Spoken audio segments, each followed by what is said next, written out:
Olá, turma, tudo bem com vocês? Comigo aqui tá tudo bem, espero que esteja tudo bem com vocês, tá bom? A nossa aula assíncrona, será sobre a CIPA ainda, né? Nós vimos lá no início, né, a Constituição, não é verdade? Definições de Constituição da CIPA. Hoje nós vamos ver as atribuições, né, dos membros da CIPA e como ela deverá funcionar. O funcionamento delas, ok?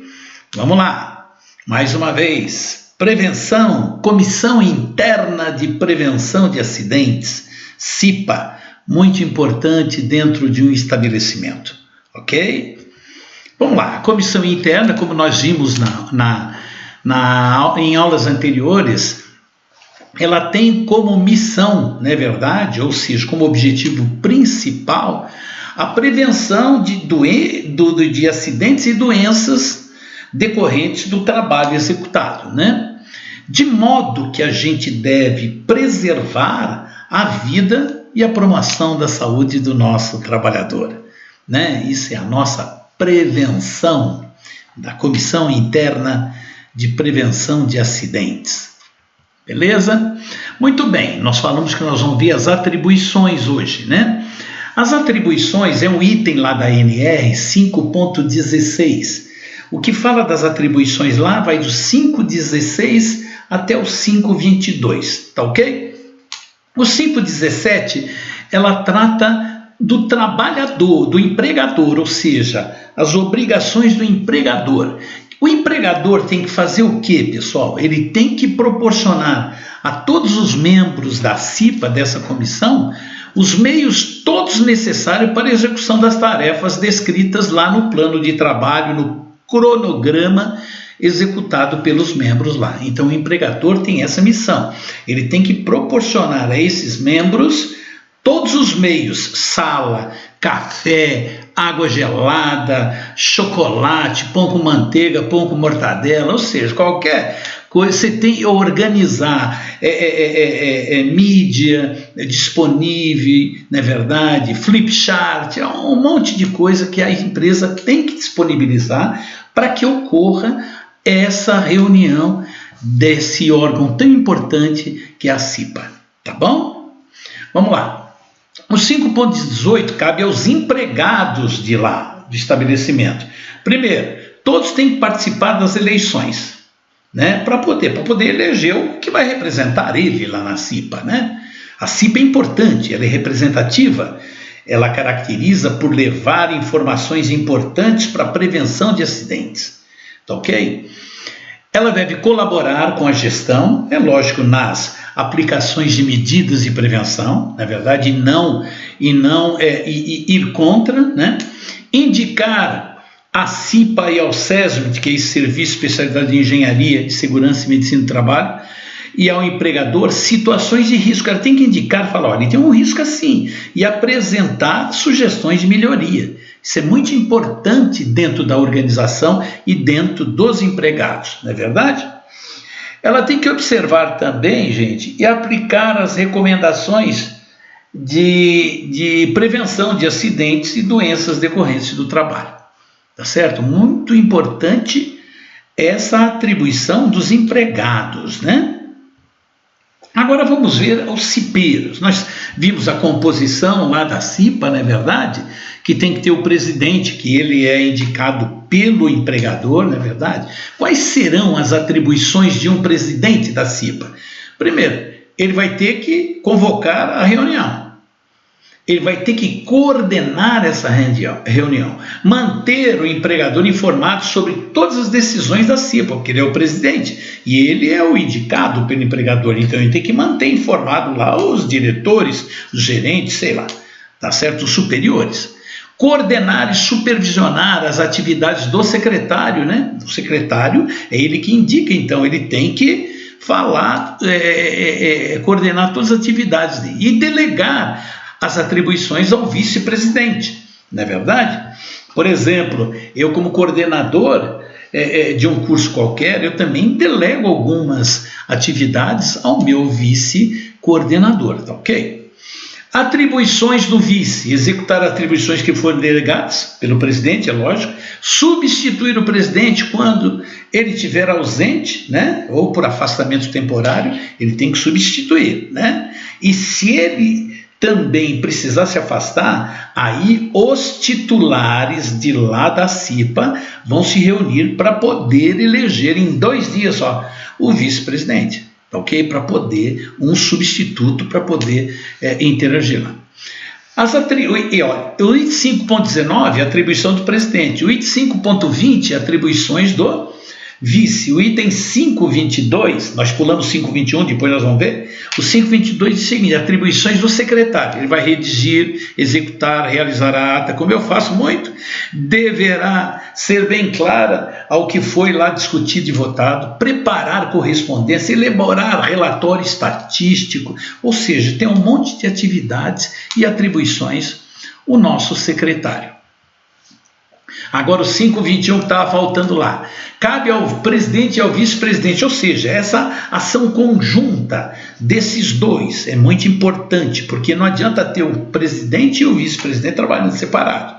Ele vai cuidar para que a CIPA disponha de condições necessárias para o desenvolvimento dos seus trabalhos, ou seja, aplicar o seu action plan, ou plano de ação. Aquele plano de ação foi desenvolvido na primeira reunião, não é verdade? Coordenar e supervisionar atividades, zelando para que seus objetivos sejam alcançados, sempre relacionado a quem, turminha? Sempre relacionado ao plano de trabalho, né? Promover o relacionamento entre a CIPA e o SESM, são 2 setores totalmente diferentes.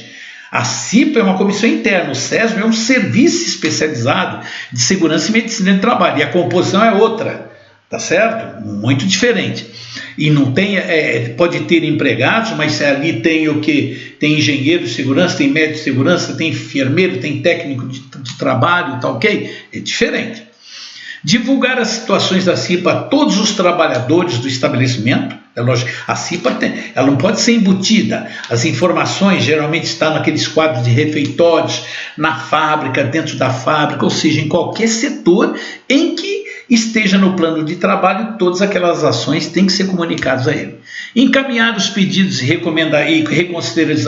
reconsideração da CIPA, olha o que o presidente e o vice-presidente têm que fazer, e constituir uma comissão eleitoral para poder o quê? Fazer uma nova eleição, se no caso for necessário. Muito bem, agora tem uma geral assim, o que o CIPEiro, algumas atividades que o CIPEiro, é um resumo lá, né? Um resuminho: identificar riscos, realizar verificações e inspeções, planejar a CIPAT, ou seja, semana de prevenção de acidentes do trabalho, né? Em conjunto com o SESM, elaborar mapa de risco e plano de trabalho, mapa de risco, muito importante, a CIPA que elabora dentro da empresa, é lógico que pode ter a participação do técnico em segurança do trabalho, ou o técnico de segurança do trabalho pode ser um CIPEiro também, de lá, indicado pelo empregador, né? Atividade: participar, colaborar, divulgar e orientar. A função do CIPEiro, gente, é de esclarecimento. O CIPEiro é um professor, ele é um multiplicador, tá certo? Ele não tem autoridade, segundo a lei, mas conquista confiança junto aos trabalhadores, e por isso é que o trabalhador trará sempre aquelas observações de prevenção e de sugestões para melhoria em termos de prevenção. Sua atividade é de ensinar. O CIPEiro é um mestre, ele é um disseminador de ideias de prevenção. Beleza? Do funcionamento, como que ela deve funcionar? Primeiro, item 5.23, né? Ela vai do 5.23, eu pus aqui 5.23 aqui, tá bom? 5.23 a 5.31, tá bom?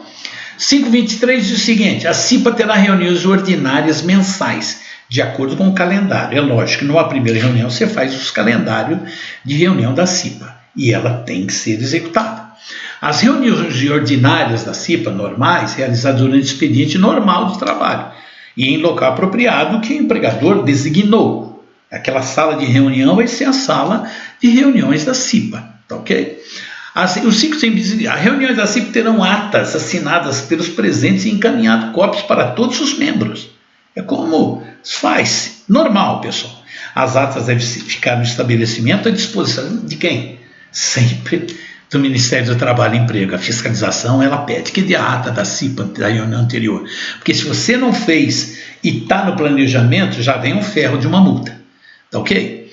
Reuniões extraordinárias deverão ser extraordinárias, ou seja, surgiu um acidente, surgiu uma forma, um risco diferente, né? Então vamos lá trabalhar. Houver denúncia de situação de risco grave, iminente, que determine a aplicação do risco grave e iminente, gente, o que é? Prevenção de riscos, medidas corretivas, ocorrer acidente do trabalho grave ou fatal, vai ser uma razão para existir uma reunião extraordinária. Houver solicitação expressa de uma das representações, né? Quem que representa tanto o trabalhador quanto o empregador. Beleza? Muito importante isto. As decisões da CIPA serão preferencialmente consenso, é votação, né? Nesse item, não havendo consenso, na verdade, em relação a essas negociações diretas, será instalado um processo de votação registrando a ocorrência na ata da reunião, com o número de votos que ganhou e o que perdeu, não é verdade? Contra e a favor daquela decisão, né? Das decisões da CIPA, caberá pedido de reconsideração mediante requerimento justificado. Então, as decisões da CIPA vai fazer com que o secretário execute um requerimento justificando a necessidade daquilo lá. O pedido de reconsideração será apresentado à CIPA até a próxima reunião ordinária, quando será analisado, devendo o presidente e o vice-presidente efetivar os encaminhamentos necessários durante essa reunião. É lógico que se tem um requerimento e você precisa trabalhar em cima dele, vamos passar. O presidente e o vice têm essa função. O membro titular perderá o mandato sendo constituído por suplente quando faltar a mais de 4 reuniões ordinárias sem justificativa. Olha bem, gente, membro titular, ele perderá o mandato. E o mandato você perde todas aquelas regalias que você obteve. Tá ok? E será substituído automaticamente pelo seu suplente, tá? Quando faltar mais de 4 reuniões ordinárias sem justificativa. A vacância definitiva de cargo ocorrida durante o mandato será suprida por suplente, obedecida a ordem de colocação decrescente e crescente lá da eleição, devendo os motivos ser registrados em ata de reunião. O 531.1 diz: caso de afastamento definitivo do presidente, o empregador indicará um substituto em 2 dias úteis, preferencialmente entre os membros lá da CIPA. No caso de afastamento definitivo do vice, os membros titulares escolherão o seu substituto, tá bom? Também em 2 dias. Caso não existam suplentes para ocupar o cargo vago, o empregador deverá realizar a eleição extraordinária, cumprindo todas as exigências estabelecidas para o processo eleitoral, exceto quando os prazos que devem ser reduzidos pela metade. O mandato do membro eleito em processo eleitoral deve ser compatibilizado com o mandato dos membros da comissão. É lógico, se ele entra 1 mês para terminar, o mandato dele vai ser de 1 mês. Se ele entrar 6 meses para acabar aquele mandato daquela turma, ele vai ficar 6 meses. Compreendeu, né? O treinamento do membro eleito em processo extraordinário deve ser realizado no prazo máximo de 30 dias, contados a partir da data da sua posse. Aí. É isso aí, aqui eu fiz um resuminho, né? As reuniões serão realizadas mensalmente, conforme calendário de reuniões durante o expediente. As reuniões extraordinárias, por que acontece? Sequência sugerida para as reuniões, olha que legal. O presidente faz a abertura da reunião, ele lê a ata da reunião anterior, avalia as pendências propostas naquela reunião e suas soluções, sugestões de medidas preventivas, determinar os responsáveis que ficaram responsáveis para poder realizar aquilo lá, os prazos para a realização das medidas preventivas, discussão sobre acidentes ocorridos no período, ou seja, discussão das inspeções de segurança. Geralmente tem inspeções de segurança que falam que aqui não deu certo, ali está errado, está agindo assim, está agindo dessa forma. Avaliação do cumprimento das metas explicadas e encerramento também. Tá certo, pessoal? Isso nós vimos hoje as atribuições e o funcionamento. Na próxima, a gente vai ver a parte eleitoral, não é verdade? E vamos ver também sobre contratados e contratantes em relação à CIPA. Um abraço a todos e brevemente teremos atividades de aprendizagem. Um abraço.